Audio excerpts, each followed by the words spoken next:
Hello everyone, welcome to finding my fire. और आज का व्लॉग है डे 16 का व्लॉग।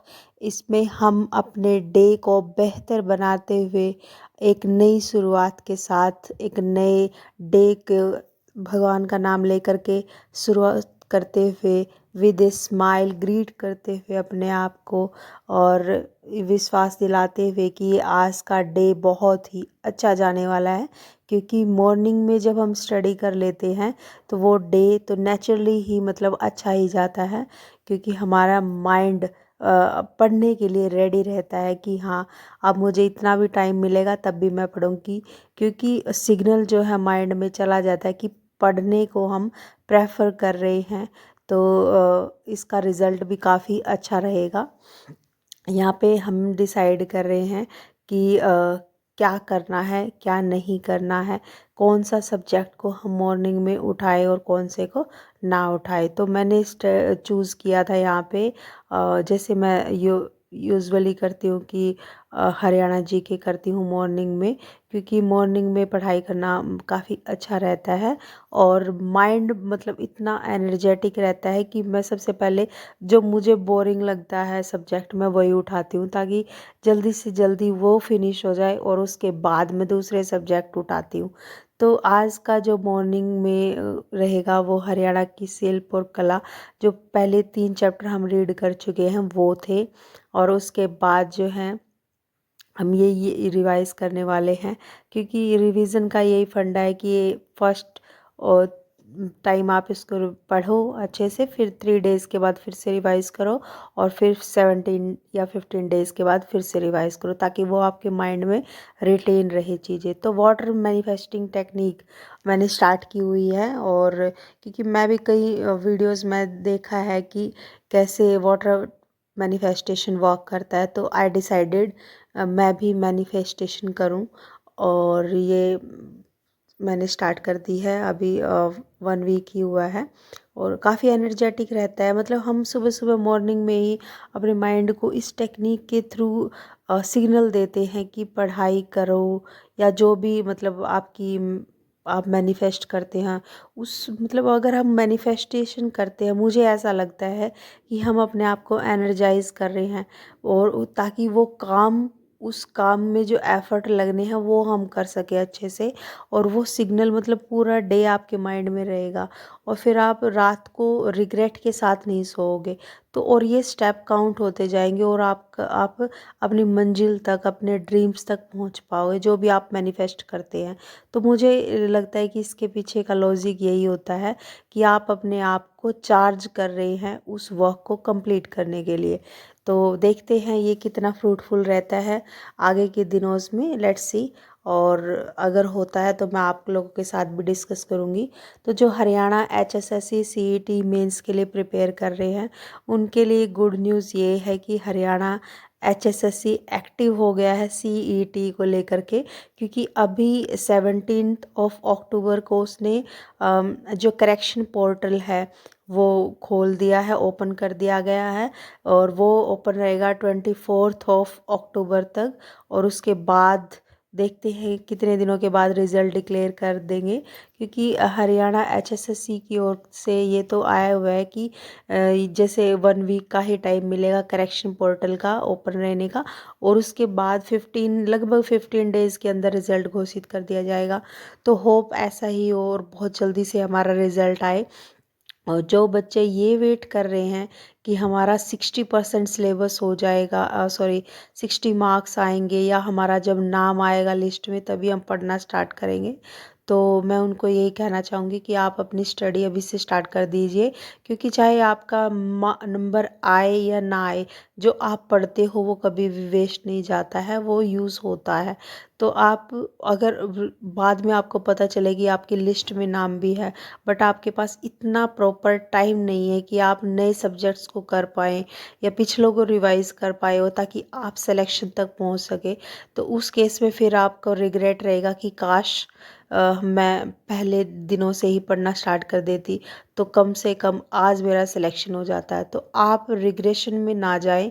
इस चीज़ से बचने के लिए मतलब इसका पॉजिटिव पॉइंट आप लेके चलिए कि हाँ, मेरा हो जाएगा। और आप उसी वे से फिर अपनी स्टडी स्टार्ट कर दीजिए। मतलब मेरा मानना यही है कि हमें हाथ पे हाथ धर के नहीं बैठना चाहिए। हमें अपना लक्ष्य जो भी हमारा है, ड्रीम जो भी है, उसको हम फुलफ़िल कर पाएँ उसके लिए लगातार प्रयास करते रहें। क्योंकि प्रयास करते रहेंगे तभी तो हम अपनी मंजिल तक पहुँचेंगे। और अगर हम एफ़र्ट लगाना ही छोड़ देंगे तो वो तो फिर सपने हैं, सपनों में ही रह जाएगा। तो हमें एफ़र्ट लगाते रहना चाहिए। आप कछुए की चाल चाहिए, आप मर के चलिए, मर के मीन्स धीरे धीरे चलिए उस एफ़र्ट को कंप्लीट करते हुए अपने चैलेंज को, डे पर डे के जो चैलेंज हैं उनको, ताकि आप अपनी जो भी ड्रीम है या फिर मंजिल है वहाँ तक पहुँच सके। क्योंकि दौड़ने की ज़रूरत नहीं है, आप दौड़ सकते हैं उस टाइम पर जब आपका मतलब कोई भी डेट आ जाती है, एग्ज़ाम डेट, और आपको ये भी पता चल जाए कि मेरा नंबर इसमें पड़ने वाला है या फिर इस पोस्ट के लिए मैं एलिजिबल हूँ, तो उस टाइम पर आप दौड़ लगा सकते हैं। बट अगर अब बैठ जाने से बेटर है कि आप कुछ तो कीजिए, कछुए की चाल चलिए और चलते जाइए ताकि आप जो है मंजिल तक पहुंच सके। तो हरियाणा एचएसएससी सीईटी व जो भी प्रिपेयर कर रहा है, बहुत सी हाउसवाइफ्स होंगी जिन्होंने एग्ज़ाम दिया होगा और वो अभी भी यही सोच के बैठी है कि मैं एग्ज़ाम के लिए आगे प्रिपेयर करूं या ना करूं, या फिर मुझे किसी नए सब्जेक्ट के लिए, या फिर जैसे ईएमआरएस का निकला हुआ है फॉर्म, या फिर दिल्ली डीएसएसबी बोर्ड का निकले हुए हैं, तो उसमें मुझे चले जाना चाहिए, हरियाणा सीईटी के लिए प्रिपेयर करना चाहिए। तो इस असमंजस्य में हैं अभी भी बहुत सारी लेडीज़। तो मैं ये कहूँगी जो भी आप टारगेट बनाए उसमें आप कॉमन पोर्शन देख लीजिए कि जब तक कोई एग्ज़ाम डेट नहीं आती है, एटलीस्ट मेरे कॉमन जो सब्जेक्ट्स हैं वो हो जाएं और फिर मैं उसको अच्छे से कर पाऊँ, कि एटलीस्ट उन सब्जेक्ट में आपकी पकड़ इतनी हो कि आप सारे सब्जेक्ट्स को क्लियर कर लेती हैं, तो आप हर एग्ज़ाम में मतलब अच्छा स्कोर कर पाएंगे। जैसे कई सब्जेक्ट क्या होते हैं, कॉमन ही होता है, जैसे दिल्ली एसएसबी बोर्ड में है कि हिंदी, इंग्लिश, मैथ, रीजनिंग और जीके। ठीक है, तो ये 5 सब्जेक्ट आपके कॉमन रहते हैं, चाहे आप किसी भी एग्ज़ाम के लिए प्रिपेयर कर रहे हो, तो आप एटलीस्ट उन 5 पर इतनी कमांड हो कि आपका एक भी क्वेश्चन गलत ना हो। अगर आप ऐसा कर लेते हैं तो फिर अगर जैसे आप टीचिंग के लिए कर रहे हो तो फिर वो पोस्ट वाइज रह जाता है, तो उसको भी आप जो है फाइनल डेज में उन सिर्फ एक ही सब्जेक्ट रहेगा आपका रिमेनिंग, आप उसको कर लीजिए। तो ये एक ट्रिक होती है कि मैं मल्टीपल एग्ज़ाम्स की प्रिपेयर कर रहा हूँ, तो और एक को प्रिपेयर करूँ तो मुझे क्या करना चाहिए, तो आप उसके अकॉर्डिंग ये चॉइस रख सकते हैं अपने लिए कि आप कॉमन सब्जेक्ट को उठाइए, उसको अच्छे से कीजिए, और फिर जैसे एग्ज़ाम डेट आती है तो आप उस सब्जेक्ट को कीजिए। जैसे टीचिंग सब्जेक्ट में होता है कि आपका जो स्पेसिफिक सब्जेक्ट है उसको प्रिपेयर करना होता है, तो लास्ट के डेज़ में आप उस सब्जेक्ट को प्रिपेयर कर सकती हैं। तो यही बेटर ऑप्शन होता है मेरे अकॉर्डिंग। तो आप फिर भी जैसा भी आपको अच्छा लगे, बट मैं ये कहूँगी कि आप करते रहिए, करना ज़रूरी है। जब तक आप जीवित हैं तब तक आप लगे रहिए अपने ड्रीम्स को फुलफ़िल करने के लिए, क्योंकि आपके ड्रीम्स हैं, आपको ही फुलफ़िल करने पड़ेंगे, कोई और नहीं आएगा आपके ड्रीम्स को फुलफ़िल करने। क्योंकि औरों के पास खुद के ड्रीम है, वो तुम्हारे पूरे करें या खुद के करें, ठीक है। तो इस बात पर गौर कीजिएगा और अच्छे से अपनी प्रिपरेशन कीजिएगा। मैं ये नहीं कहूँगी कि फेस्टिवल आए हुए हैं और आप फेस्टिवल को एंजॉय ना करें, वो भी साल में एक बार ही आते हैं, तो उनको भी एंजॉय कीजिए, अपनी स्टडी को भी टाइम दीजिए और थोड़ा पढ़ लीजिए, बट पढ़िए ज़रूर ताकि रूटीन बना रहे। आपको बाद में रिग्रेट ना हो कि फेस्टिवल्स के चक्कर में मेरी पढ़ाई का भी सफाया हो गया। क्योंकि जैसे दिवाली में हम करते हैं ना दिवाली की सफाई, तो करियर की सफाई ना कर दीजिएगा। धीरे धीरे पढ़िएगा, कम पढ़िएगा, 2 घंटे पढ़िएगा, 1 आवर पढ़िएगा, जितना भी आपको टाइम लगता है उतना पढ़िए, बट करते रहिए, यही रहेगा।